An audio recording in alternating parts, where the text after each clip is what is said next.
Hello my friends, I hope you're having a fantastic week. This week I wanted to share some knowledge and a specific workflow that I've been taking on board lately and been using in my business to grow it. Now, some of you within this video are only going to be looking for a specific part of this video, so in the description and in the bottom of this video play bar there is some timestamps that will show you specifically where in the video I talk about the workflow, the reasoning and some of the caveats around how and why I use this. So let's get right into it. Now, one of the main reasons why you'll be probably thinking about or clicking on this video is because you may not have considered social media as a process to market your business and something that you're hearing a lot of hype and a lot of conversation around, especially in the last 20 years, as we've seen a rise in social media or content creation agencies that are not all made equally, right? And something that I want to try and articulate to you and showcase here in this mini set of series of videos that we'll be doing through the weeks and months is those exact strategies that we're using for our clients, but also for us here at Brunner Media to support our ongoing video journey and ongoing video marketing effort. So I guess the question comes is, why is content so dominant? Why is content so important? Content is a way of connecting with your audience, connecting with your ideal client, your person who you want to articulate why you're important to, why you're special, why I should care about what you sell in the market, what products you have, what service you have. And it's a way for me to, number one, become front of mind so that I think of the you when I think of your product or your service, but also it's another way of gaining some new understanding and accelerating that so who are you, what do you do, actually I could resonate with this person, I like their personality, I like how they come across, and then that trust factor specifically, which is where we want to get people to so that then we can stay in their peripheral vision, we can stay in their front of mind, so then we're able to potentially work with them and support them with our product and our service, depending on, of course, what industry you're in. But the thing you've all been clicking on the video for, how we're using two main pieces, kind of three, depending on what the long form piece of content, which I'm going to discuss in a moment, is actually how we're using AI to grow Brunner Media and also Cashmere Rags, my second business as well, because we're following the same framework specifically. So the workflow is very, very simple. You start with a long form piece of content like this, for example, where you're talking into a camera. It could be a podcast where you're interviewing a guest or a friend of yours, or it could be a live stream, webinar, a talk you gave, a keynote talk perhaps, or anything like that. So a recorded POV of your conversation with someone as well in general. Now be careful with GDPR and making sure you've got everyone's consent to do so, of course, but this is your long form piece of content. So whatever that content ends up being, you want to plug that into a website known as Ops Clips, and what that is going to do after you've of course graded and synced up all the audio and done your basic editing on this long form piece of video, there's two ways you can upload it into Ops Clips as of the time of writing and recording this episode for you. You can upload the clip directly, if it's short enough, directly into Ops Clips, directly from your computer, so you don't have to wait for YouTube processing times. Otherwise, if it's a bit of a longer piece and a bit of a longer video, which it will likely be if it's a podcast or a live stream, and it's not you trying to extract something from a talk that you've done that maybe only be 10 to 15 minutes, but you talk a lot of value and you talk about a lot of different subjects, Client will give the option to create those clips from that upload directly. And then what it's going to do is it's going to go away, spend some time generating that clip, using its AI magic to generate that clip. Now the clip is going to follow the clip format which most people who do social media will talk to you about, which is your hook. So you're hooking the audience in with some attention, with something grabbing, with some idea, some question, something that gets them to stop scrolling, and then followed by into the actual body of the content. And then if you can, sometimes it even creates a CTA for you or a call to action to help your purchaser, your person consuming the clip, understand a little bit more about what you want them to do next. Of course, you can also sub-edit these clips as well to add in little call to actions and etc. as well. And I would recommend, to get the most out of it, you do that But the point of Ops Clips is to optimize that time span that you would otherwise spend charging your batteries, for example. So when you have generated your clips through opsclips.pro, you are then going to be given the option of some what it believes is going to be the most viral clips from that piece of long form content we just had. And then what you can do is pretty good, but you should double check the subtitle. It's also going to generate a what it feels is a viral title for you.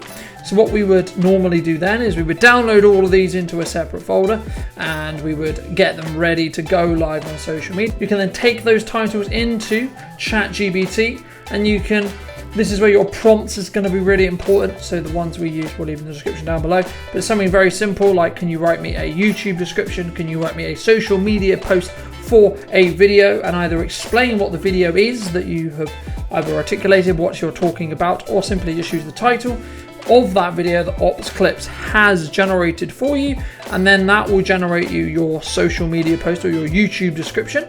And then what you want to do is you then want to naturally either put that into your scheduler to post that out at leisure whenever you fit within your calendar time to be able to do that. But also then you can manually choose those bits of Chat AI or those sections, those specific paragraphs that you really like, and it's a starting point for you. So there's two options here, depending on your strategy, depending on if you're going for volume and you are kind of semi-happy with where that copy is. And as a dyslexic, it's something which I find extremely valuable to allow me to actually outwrite what I would normally actually sit there and write and would, from a sheer time investment point of view. You can either post that text directly just from ChatGPT if you're trying to gain a lot of data on what people really care about in your network, in your niche, in your client list. You really just want to get that volume of content out there so you can start understanding, okay, what does my clients like? What does my clients really care about? Right? So that's a way. The other way, of course, is going in and tweaking those ideas, tweaking those to the just making it a little bit more of your tone. So you probably have a question, which is, well, why use AI as a whole? And yes, of course you could manually cut these clips, and I did for a very long time. And I took this long form conversation, these long form pieces of content, so the talks and podcasts and the live streams and the etc. that I was creating, and I was manually chopping those out. But I don't personally feel that's a good use of my time as an editor necessarily.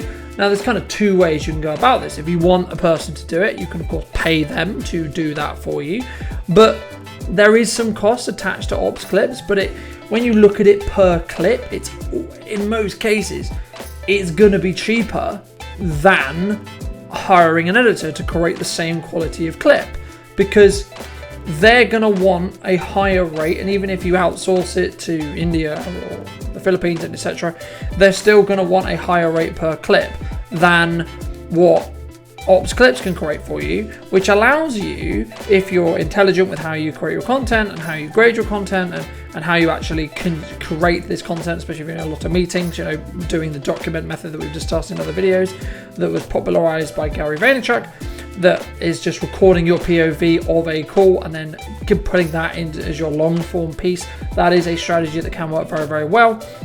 And it's going to create that social media kind of collateral for you. And what you want to do is you want to have these big banks of content, so you never be thinking, oh, what am I going to post on social today?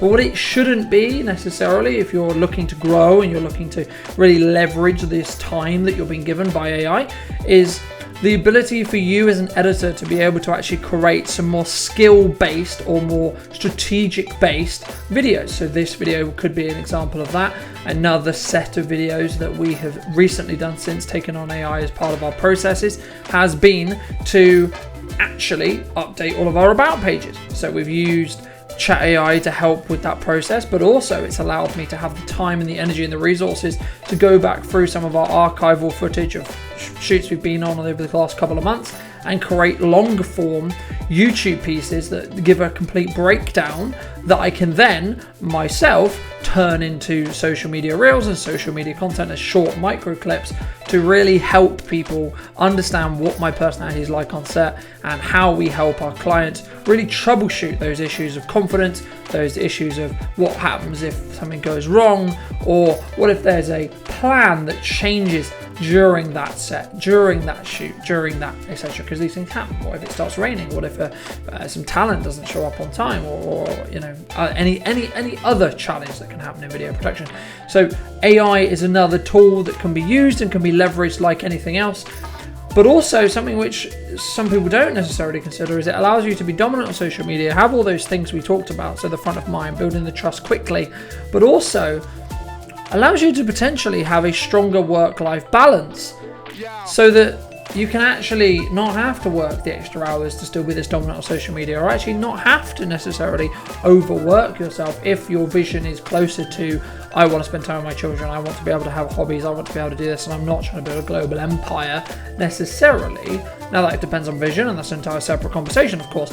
But these are the opportunities that AI, if we're choosing to leverage technology, truly allows us to do.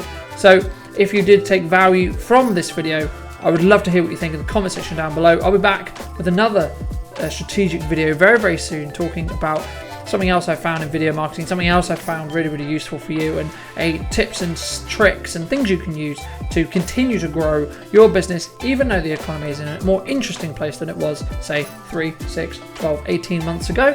But it will also go the other way eventually, given enough time and change. But you can change yourself so you're more prepared in your mind and also in your business, practically, with skills and tricks like this. So thank you ever so much for coming back and listening once again.